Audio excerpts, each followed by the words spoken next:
Hello, আসসালামু আলাইকুম। প্রবাসী বাঙালিয়ানা ব্লগ চ্যানেল থেকে আমি কারিয়া বলছি। কেমন আছেন সবাই? আশা করছি ভালো আছেন। আমিও আল্লাহর রহমতে আপনাদের দোয়ায় অনেক ভালো আছি। সবাইকে জানাচ্ছি পবিত্র মাহে রমজানের শুভেচ্ছা। দেখতে দেখতে আমাদের রমজান মাসের 12টা রোজা চলে গেল। এর মধ্যে তো আমরা অনেক ভাজা পোড়া খেয়েছি। এখন চলুন কিভাবে আমরা হেলদি ইফতারি করতে পারি সেটাই আপনাদের সাথে শেয়ার করি। আমি এখানে 2 কাপ পরিমাণে চিড়ে নিয়ে নিলাম। চিড়েগুলো আমি আগে ভিজিয়ে পরিষ্কার করে ধুয়ে রেখেছি। এবার 2 টেবিল স্পুন পরিমাণে আমি ইয়োগার্ট দিয়ে দিলাম, সাথে একটু হানি দিয়ে দিলাম। আমি চিনি দিচ্ছি না, আপনারা চাইলে চিনি দিতে পারেন। যেহেতু ইফতারটা হেলদি হবে সেহেতু আমি চিনি দিলাম না। আর এখানে যতটুকু পরিমাণে আমার মিল্ক দরকার হয় আমি ততটুকু মিল্ক অ্যাড করে নিলাম।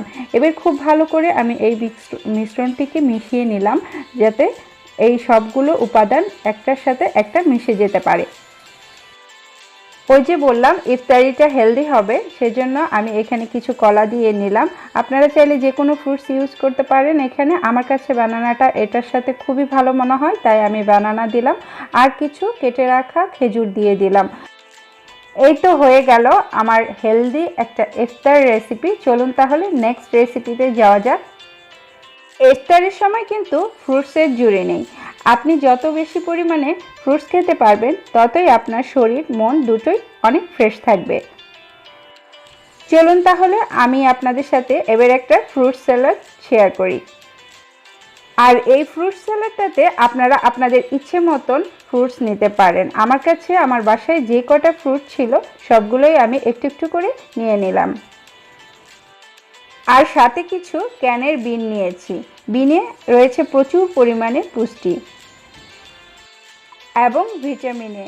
এর সাথে আমি একটু বিট লবণ ইউজ করলাম, হালকা অল্প একটু আমি বিট লবণ দিয়েছি। এই তো হয়ে গেল আমার ফ্রুট স্যালাড।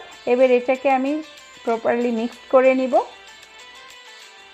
আপনারা চাইলে ফ্রেশ ফ্রুটসের জুস করে খেতে পারেন। আমার চ্যানেলে অলরেডি ফ্রুট জুসের একটি রেসিপি অলরেডি দেওয়া আছে, তো আপনারা চাইলে ওটা দেখে নিতে পারেন। আমাদের এখানে বাজারে যেগুলো নো সুগার জুস পাওয়া যায় আমি সেটাই খাবো আজকে। এই তো হয়ে গেল আমার ইফতার রেসিপি। চলুন তাহলে এবার প্লেটিং করি। আমি প্লেটিংটা কিভাবে করছি আপনাদের সাথে একটু শেয়ার করছি। আমি এখানে একটা শসা কেটে নিয়েছি, 2টো খেজুর দিয়েছি এবং চিকেনটা আমি অলরেডি আগে থেকেই করে রেখেছি। এটা খুবই অল্প মশলা দিয়ে করা। আমি রেসিপিটা আপনাদের সাথে শেয়ার করিনি, ইনশাল্লাহ যে কোনো একটা ভিডিওতে রেসিপিটা শেয়ার করব। এক টুকরো লেবু দিয়ে দিলাম এবং একটু পুদিনা পাতা দিয়ে দিলাম ডেকোরেশনের জন্য। 2 টুকরো মালটা দিয়ে দিলাম। আর আপনাদের সাথে তো ফ্রুট স্যালাড আর চিড়ে দইটা শেয়ার করেইছি।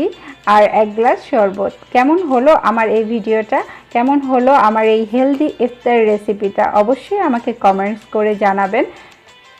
আর ভিউয়ার্স যারা এখন পর্যন্ত আমার চ্যানেলটি সাবস্ক্রাইব করেনি প্লিজ আমার চ্যানেলটি সাবস্ক্রাইব করবেন, আর আমার চ্যানেলের পাশে থাকবেন। আর পাশে থাকা ছোট্ট বেল আইকনটি একটু প্রেস করে দিবেন যেন আমার সকল নোটিফিকেশন পৌঁছে যায় আপনার কাছে সঙ্গে সঙ্গে। আল্লাহ হাফেজ।